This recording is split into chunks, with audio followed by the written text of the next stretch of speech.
Well, obviously, as Pierre mentioned, they're going to be looking at the bomb and the makeup of the bomb, because that may give you some indicators to a particular group.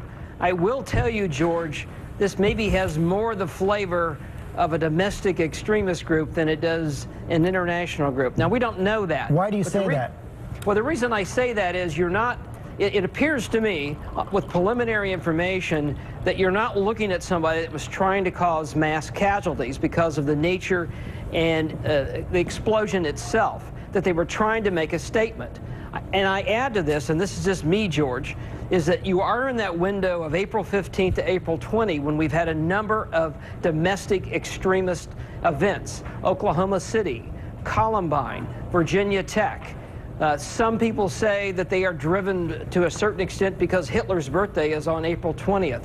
I'm not suggesting that's connected to this. I'm only throwing it out that it will not surprise me if this is some local extremist group trying to make a statement because of this particular day. Does it surprise you, or does it say anything to you that no one, no group, no individual has come forward in the almost 3 hours since the explosion to take responsibility?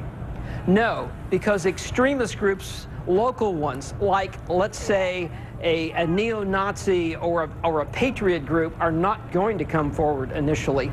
And the thing of it is, this may not well be group-driven, George. This may be driven by an individual or two people who align themselves with a particular domestic extremist organization and decided to do this on their own, which also would not surprise me.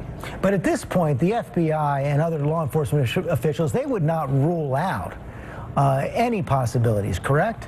Oh, absolutely not. I'm not suggesting the window needs to be narrow, but I would look intensely at what information they had about different extremist groups. There's a lot of public source information about demonstrations on taxes, on a number of other issues that are hot button issues for extremist groups who don't like either what the government's doing or what the government represents. Okay, well, Brad Garrett, thanks very much for that. We are continuing to get